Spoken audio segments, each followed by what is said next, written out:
Halo semua, selamat datang lagi di channel gue. Kali ini gue mau sharing ke kalian semua tentang 5 hal kenapa kalian harus kuliah di luar negeri. Ini gue ambil dari pengalaman gue ya. Sebenarnya luar negeri itu bisa banyak, bisa kalian kuliah di Malaysia, bisa kalian kuliah di Jepang, atau kalian keluar di USA atau di Europe. Tapi ini gue akan ngambil spesifik lebih kayak kenapa kalian harus kuliah di Eropa. Yang pertama adalah mandiri.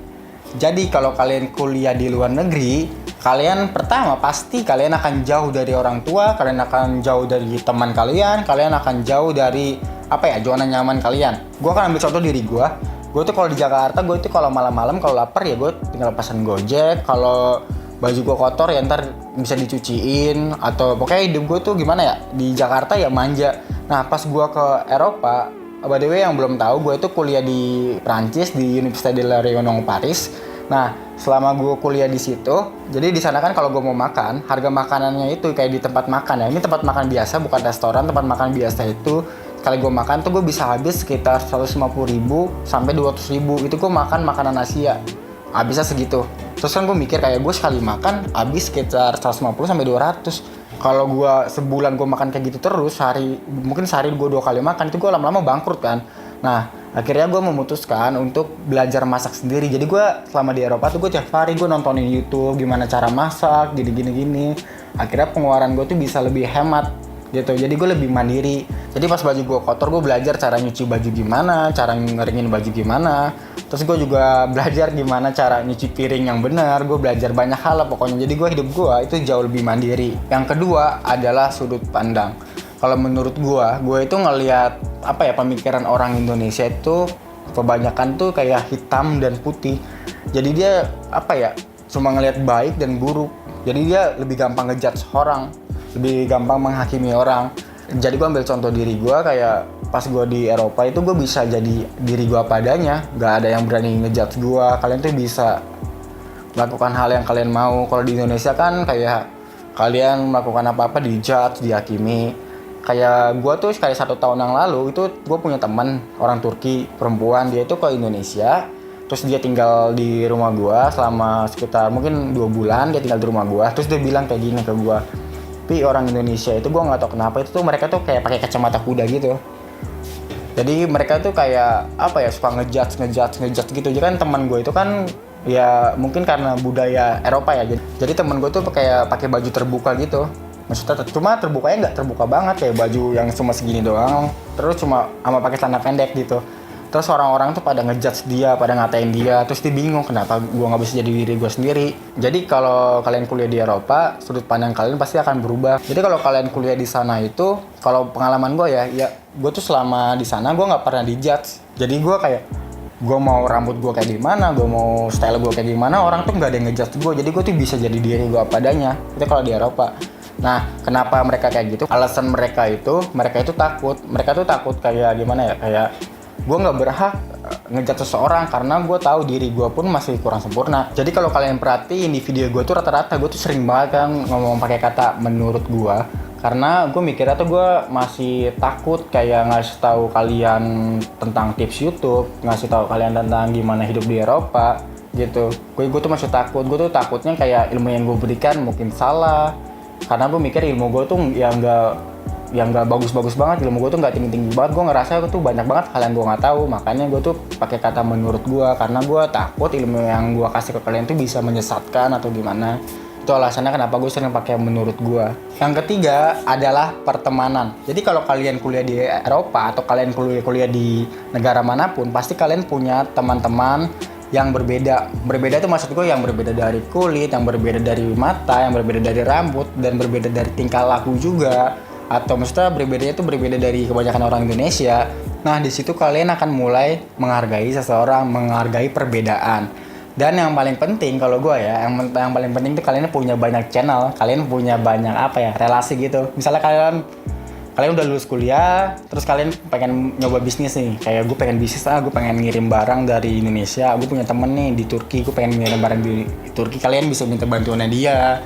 Atau kalian punya teman di Cina, kalian bisa minta bantuannya dia. Jadi pertemanan dengan orang luar negeri itu bagi gue tuh sangat menguntungkan. Kalian Kalian bisa sharing apapun, dia nggak akan ngejudge kalian, dan kalian juga bisa berbisnis sama dia, dan kalian punya banyak relasi juga. Yang keempat adalah pekerjaan dan waktu. Jadi sistem pekerja di sana tuh kayak menurut gue ya, itu tuh sangat profesional. Jadi kalian itu harus on time, dan kalian itu nggak boleh ngaret. Jadi benar-benar harus tepat waktu banget. Terus pekerjaan kalian tuh harus benar-benar maksimal. Yang kalian kerjakan tuh harus maksimal, karena kalian dibayar, kalian harus bisa semaksimal mungkin. Kalau kalian nggak semaksimal mungkin kalian bisa diberi sanksi atau kalian bisa langsung dipecat. Nah, di Eropa tuh sistemnya kayak gitu. Jadi kalian tuh akan benar-benar menghargai waktu banget di sana, dan kalian akan sangat-sangat disiplin. Perbedaannya di Indonesia sama di Eropa tuh kayak gini. Kalau di Indonesia kan misalnya nih, gue diajak nongkrong sama teman gue. Misalnya nongkrongnya tuh jam 5 sore. Gue tuh bisa datang jam 7 malam. Padahal janjinya jam 5 sore. Kan kebanyakan orang kayak gitu di Indonesia, termasuk gue juga. Nah, kalau di Eropa tuh nggak kayak gitu. Misalnya kalian tuh bikin janji jam 5 sore. Nah, rata-rata orang Eropa itu datangnya itu jam setengah 5 atau jam 4 udah ada di tempat janjiannya itu. Nah, mereka tuh kenapa? Mereka itu benar-benar menghargai waktu banget. Di situ kalian akan belajar menghargai waktu, menghargai pekerjaan kalian, dan menghargai tanggung jawab kalian juga. Yang kelima adalah keuangan. Jadi kan kalau kalian kuliah di Eropa kan kayak kalian mau makan mahal, kalian mau naik bis bayarnya juga mahal, kalian mau ngapain pun mahal. Kalau uangnya itu di kursnya pakai Indonesia itu mahal, semuanya emang mahal. Nah, di situ kalian akan mulai menghargai itu kayak gimana, kayak sehari gue nggak boleh habis segini, karena kalau gue habis segini, gue seminggu kemudian gue mau makan apa kayak gitu.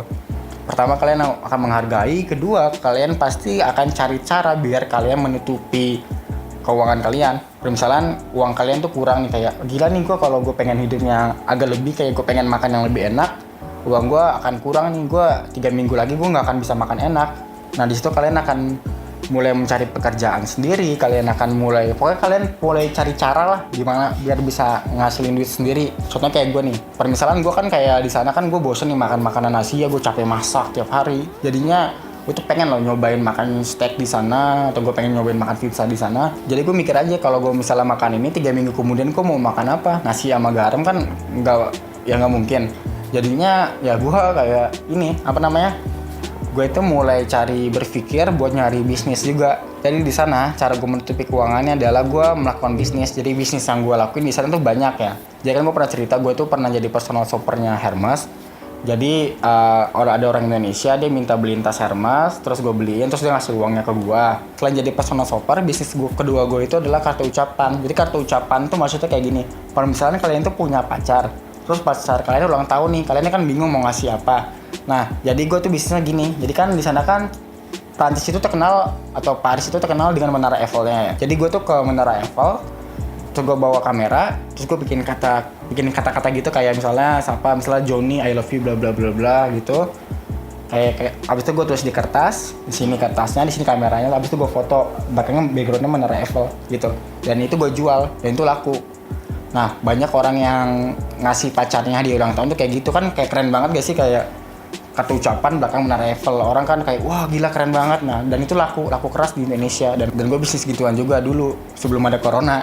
Setelah ada corona tidak. Terus yang ketiga, biar gue menutupi keuangan gue itu, gue bisnis just tip gitu kan kalau kalian lihat kan orang Indonesia tuh kayak ngeliat Eropa tuh kayak surganya belanja gitu kan, barang-barang bermerek ada, semuanya ada lengkap. Kota kalau perempuan sih rata-rata bilang Prancis itu kayak surganya wanita. Orang-orang tuh nyari-nyari produk-produk yang nggak ada di Indonesia tuh di Prancis semua, produk-produk bermerek semua kan. Jadi rata-rata teman-teman gue yang perempuan tuh ngelihat Prancis itu kayak surganya wanita, surganya untuk belanja ya kan. Jadi mereka tuh bilang gue, tolong beliin ini dong, beliin parfum ini atau beliin tas ini. Ntar pas udah sampai Indonesia uangnya gue ganti kayak gitu. Nah, gue juga bisa kayak gituan. Jadinya karena gue bisa gitu, gue bisa menutupi keuangan gue, dan uang lebihnya itu bisa gue beliin barang, bisa gue beliin apapun yang gue mau. Jadi kalau gue bandingin di Indonesia ya, kalau diri gue tuh attitude gue, skill gue tuh jauh meningkat pas gue di Eropa. Karena di Indonesia tuh gue kayak nggak bisa apa-apa. Jadi pas gue di Eropa tuh skill gue udah mulai terasa, pemikiran gue terasa, keuangan gue juga ya bisa terasa juga kayak gitu. Jadi setelah gue ngomong banyak dari tadi, gue mau nanya nih ke kalian itu mau nggak kuliah di Eropa? Kalau kalian mau atau kalian enggak, kalian bisa komen di bawah ya biar gue tahu. Oke, cukup sampai sini aja videonya. Jika kalian punya pertanyaan, silahkan komen di bawah. Jika kalian suka dengan channel ini, jika kalian suka sama video ini, kalian bisa subscribe channel ini, kalian bisa like video ini, dan kalian bisa share video ini. Oke, makasih semua. Dadah.